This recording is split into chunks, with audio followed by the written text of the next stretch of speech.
يا خير ضيف الأداء بالبر والمداد هلا وسهلا وترحبا للأعداد يا خير. أعوذ بالله من الشيطان الرجيم. بسم الله الرحمن الرحيم. وصلي وسلم وبارك على سيدنا ومولانا محمد وعلى آله وأصحابه والحمد لله رب العالمين. اللهم بارك لنا في شعبان وبلغنا رمضان. ربنا زدنا علما وعملا وأدبا وفهما. السلام عليكم ورحمة الله. الإمام المعاشر dit فرض الصيام نية بليله وترك وطء شربه وأكله والقيء مع إسال شيء للمعد من أذن أو عين أو أنف قد ورد. Donc le cheikh radiallahu anhu nous présente les obligations du siyam. La façon dont le décompte est fait est différente de ce qu'on peut trouver dans les autres ouvrages, mais la façon dont on va l'expliquer va permettre de voir qu'en réalité, ça revient à deux obligations. La première, c'est an-niyah, de viser une chose en étant résolu. On prend cette intention la nuit. Cela ne suffit pas de prendre l'intention avant, c'est-à-dire que si on est dans l'après-midi de Asr et qu'on se dit demain je vais jeûner, ça ne suffira pas. Il faudra que cette intention soit prise entre le Maghrib et le Subh. Donc l'intention se prend la nuit, c'est-à-dire entre le Maghrib et le Subh. La deuxième, en fait, c'est le délaissement des muftirat. Et ici, dans la façon dont le présente le Cheikh Ibn Ashir, la façon dont c'est expliqué par les commentateurs justement, va faire que le décompte passe de 2 obligations à 5 obligations. À savoir, en fait, le fait de délaisser, at-tark. Donc ici, il y a le fait de délaisser les rapports intimes. C'est-à-dire, la sortie du mani ou du mazi, donc du mani, du sperme, du mazi, du liquide présynaptique, à l'état d'éveil. C'est-à-dire que si, en fait, ça arrive alors qu'on est en sommeil, ça n'annule pas le jeûne. Que ça soit dû à une pensée, ou à un regard, ou au fait de s'embrasser, ou à toute forme de contact physique.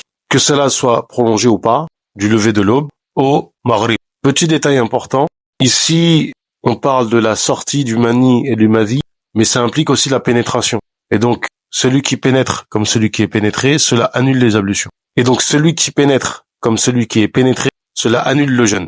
Troisième, délaisser le fait de boire et de manger, du lever de l'aube au coucher du soleil. Tout ce qui atteint la gorge comme liquide annule le jeûne. Tout ce qui atteint l'estomac comme solide annule le jeûne. Parmi les liquides qui annulent le jeûne, la salive qui a été modifiée, comme quelqu'un qui va se brosser les dents avec du dentifrice ou avec un siwak frais et que cela altère sa salive, il avale la salive et que ça atteint la gorge, ça annule le jeûne.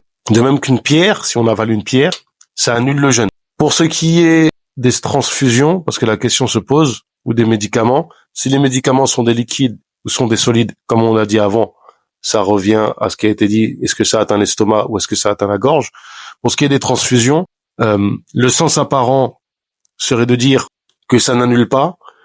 Cependant, lorsqu'on détaille certaines questions de l'école, on va voir que les transfusions peuvent annuler effectivement, parce qu'on comprend que ce qui renforce la personne, notamment pour le fait de respirer, le fait de respirer de la vapeur ou de la fumée, on peut comprendre de ces avis qui sont détaillés dans les livres plus avancés que, étant donné que ça renforce, ça annule, on pourra dire la même chose pour les transfusions. C'est pour ça que les contemporains vont diverger dans la compréhension de cette question. Le fait de délaisser le vomissement, alors la formulation, si on le formule en français, c'est pas évident, mais le fait de ne pas vomir. En fait, ce qu'il faut comprendre par là, c'est le fait de se faire vomir volontairement, soit en prenant un médicament ou en mettant un doigt dans la bouche. Si on vomit involontairement, évidemment, ça n'annule pas le jeûne. Il y a ni kafara, ni qada. Si, par contre, on a vomi et que on avale sans faire exprès une partie du vomi, cela annule le jeûne, si ça arrive à la gorge. Si c'est involontaire, on devra le qada. Si c'est volontaire, ça sera le qada et la kafara. On va expliquer par la suite ces deux notions de qada et de kafara. Le cinquième, c'est s'abstenir de faire parvenir quoi que ce soit en fait dans l'estomac. Donc l'endroit où la nourriture, la boisson se mélangent et se digèrent. Pareil, faire parvenir quoi que ce soit, non seulement dans l'estomac, dans le foie, etc. Que ces choses parviennent par l'oreille, par les yeux, par le nez, par la bouche, ou même par l'anus, du lever de l'aube au coucher du soleil. Ce dernier point, en fait, nous fait aborder très succinctement la question de est-ce que c'est volontaire ou involontaire. Pour faire simple, dans le madhhab maliki, si on consomme de manière involontaire une boisson ou de la nourriture et qu'il parvienne à l'estomac ou dans la gorge pour la boisson, cela annule le jeûne, même si c'est involontaire. Et on parle ici du jeûne obligatoire, pas du jeûne surrogatoire. Pour le jeûne obligatoire, cela annule le jeûne, comme cela est expliqué en détail en l'école avec les preuves. ربنا زدنا علما وعملا وأدبا وفهما وهب لنا يا أكرم في التلاوة خيرا كثيرا منك والحلاوة وصلي وسلم وبارك على سيدنا ومولانا محمد وعلى آله وأصحابه والحمد لله رب العالمين.